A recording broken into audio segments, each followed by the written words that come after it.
Hello mga kabibig! Welcome back sa ating YouTube channel. Ito ang pinakamaingay na YouTuber sa balat ng YouTube. Ako si Kabibig, maglebak-lebak ka dyan with evidence. Naku po, anong nangyari kay Congressman Migs Nograles? Si Congresswoman pala, Migs Nograles, magsasampa ng cyber libel kay Joey De Vivre. Ito yung famous vlogger kung saan supporter ito ng mga Duterte. Anong nangyari, Kabibig?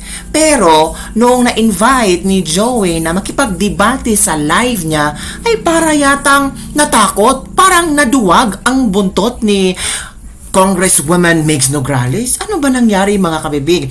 Panoorin natin ang videong ito para isalaysay dito kung ano ba talaga ang totoong nangyari at may mga pasabog si Joey na mga medyo hindi maganda para kay Congresswoman Migs Nograles. So ito kabibigan, manood tayo mga kabibig. Ito, Congresswoman Migs Nograles o matras sa debate ng DDS na pahiya sa live. Totoo kaya ito mga kabibig? So ito kabibig, manood tayo. Bigay ng stress kay Congresswoman Attorney Migs Nograles. O, na-stress pala. Ang naging post ng Certified DDS na si Ate Joey De Vivre. Ito ay patungkol lamang sa magiging kasal ni Attorney Migs Nograles. Oh, kasal. Sino Almario. Ang post kasi ni Ate Joey De Vivre. So ito ang post ni Miss Joey De Vivre. Magpapakasal si Migs at si Chino. They deserve each other. So for me, wala namang masamang posting nito. 'Di ba? It's all about a happy marriage. If totoo man ito, it's all about celebrating life, happiness, and love, and a union of two person loving each other, 'di ba? So kaya nga kabibig, parang anong nangyari dito is sumagot si Attorney Nograles. Ang sabi ni Attorney Nograles kabibig, excuse me, oops, kung bitter ka dahil pangit love life mo at hindi ka masaya sa buhay mo, I will pray for your peace and your soul. Masyado kang bitter, te. Hanap ka kaya ng positive keso puro negative. May negatibo ba doon? Hindi ko na-gets. Thank you sa pakita mo sa mundo na wala kang respeto na tao at ikaw pa talaga ang nag-announce kahit hindi ka kasama and irrelevant ka sa buhay namin. Porque di ka pinapansin ng love life mo, papansin ka. Kalungkot naman, girl.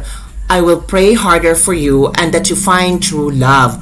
Also, thank you for saying we deserve each other. We do. Pinagdasal namin to find each other and we are each other's blessing from God. Ikaw, kayo ng blessing ka. Ingat ka lang din kasi cyber libel is waving at you. Hala. So, kakasuhan? Wag ako. Sabi pa ni Attorney Migs Nograles. Naku po. Sinagot naman siya ni Joey. Sabi niya, Attorney Migs Nograles, ang dami mong presumption. Offended ka sa you deserve each other? Why? Work on your marriage. Ngayon parang di ka pinagpag-isipan na magnanakaw. Hala, liquidate mo lahat ng MOOA mo sa Congress and make it available to public. Wag mo bastusin taxpayers. Hala, mananakot ka ng cyber libel? Bakit?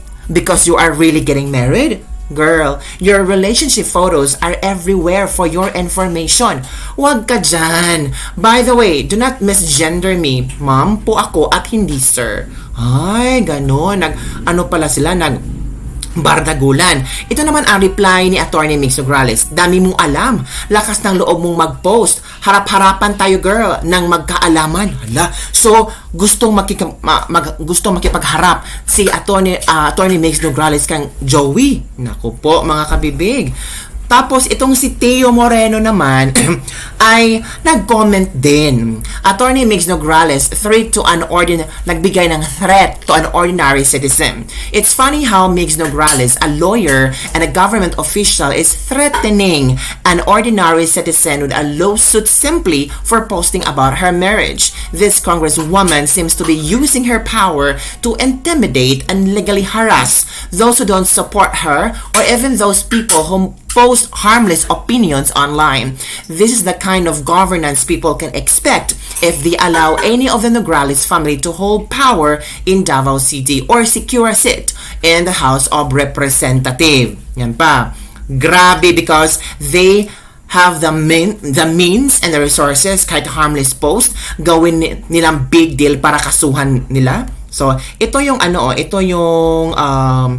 si Joey nag-live kanina, I think so, at meron siyang komento tungkol dito. Okay, Joey, go. Pakitag si Attorney Migs at pwede ko umakyat dito, Attorney Migs. Ba't ka nalakot ng private citizen, ha, Attorney Migs? Ba't ka nalakot ng private citizen, Attorney Migs? Anong wag ka? Anong wag ka?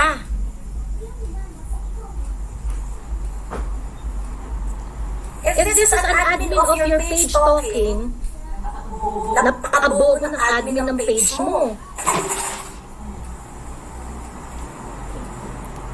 Okay, Attorney Migs. Sabi mo, di lang sa attorney. Kaya gusto ng harapan ni Attorney Migs eh.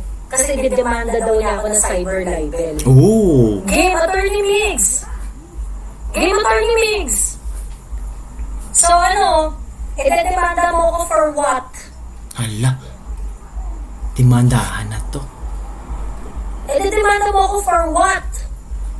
You are part of the Congress. Hala. There were billions of pesos insertion in the national budget. Hala. Did you do anything to stop it? Hala. Sige nga! Anong ginawa mo para pigilan yung mga insertion? You are complicit. Hala. Naku. It's your duty to scrutinize the budget. Hala. But you allowed billions of pesos of insertions in there. Hala.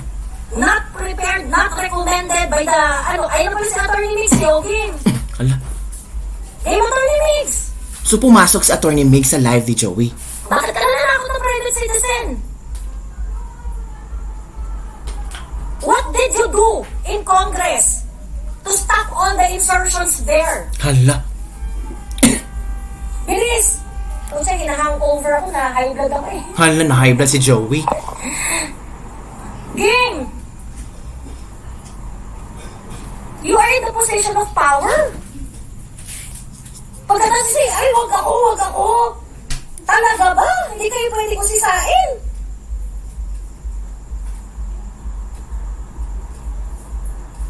O, ba't ka natatawa dyan? Hala. Attorney Migs, I'm going to send an invite. Hala, inimbita. Rico! Sasama Hindi ba? to, pwede lang umakyat dito. Are you scared? Hala. Are you scared, Attorney Migs? What did you do to stop the insertions in the national budget, Attorney Migs? Did you do anything? You are in the position of power. Ano? Game! Diyos me. Bilis, tapang-tapang mo sa comment section ko, Attorney Migs eh. I'm just a private citizen. O tapos mananakot ka, cyber libel is waving at you. Bakla! August 20 pa lang, in-announce na ng wedding planner niyo yung kasal niyo. Oh. Tapos ikaw i-misgender mo ako. Well, thank you for apologizing. At least in-accept mo. If this is your admin talking, palitan mo yung admin ng page mo, napakatanga. Hala. Makikipagbardago lang ka sa page ko, maghahamon ka ng harapan. Like, I want us to face off. And you can't do it. Tapos ngayon, tatawa-tawa ka sa comment section. Hindi mo mapanindigan yung, takot ka sa harapan, hindi ako nagdi-delete ng comment mo. O hindi mo pala kaya panindigan, bardagulan sa comment section, Mix Nograles eh. Ang FESLAC, puro retoke, OMG. At ano yung sinasabi ko na puro lies, Attorney Migs? Can you please tell me, when you said that everything I say ay puro lies, ano exactly yung part na yon na puro lies?